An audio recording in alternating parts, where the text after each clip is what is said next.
Bodybuilder, tinalo ng construction worker pagdating nga sa buhatan ng simento.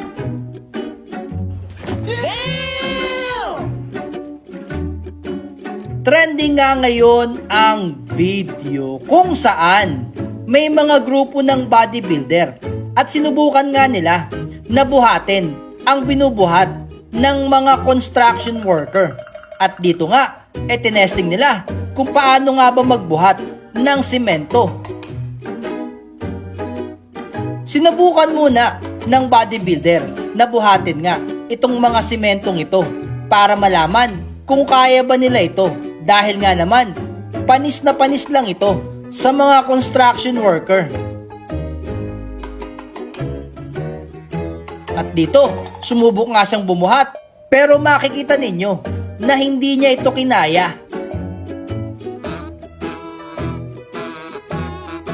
At dito nga, sinubukan din ng babaeng bodybuilder kung kakayanin niyang bumuhat ng simento.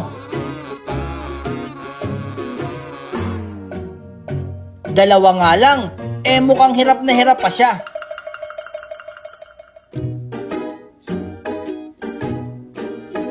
Kaya nga naman sumubok na ang pinakamalaki na bodybuilder nilang kasama kung kaya niyang buhatin ang apat nga na kayang buhatin ng construction worker.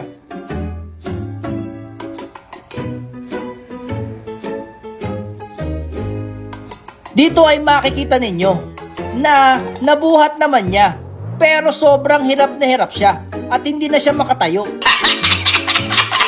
Katulad ng ginagawa ng construction worker na baliwala nga lang ito.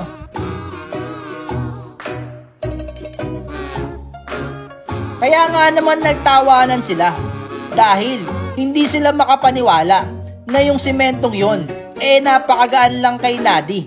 Ito nga si Nadi, isa siyang construction worker at matagal na niyang ginagawa ito. Kaya nga naman nagtataka ang mga bodybuilder bakit daw napakalakas niya.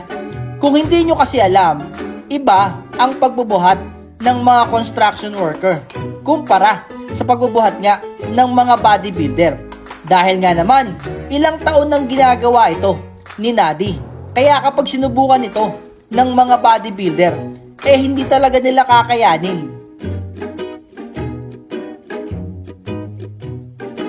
Parang ang arm wrestling lang ito, kung saan ang bodybuilder mahihirapan nga talagang manalo kapag hindi siya sanay na mag-arm wrestling. Ganon din naman sa mga trabaho ng construction worker.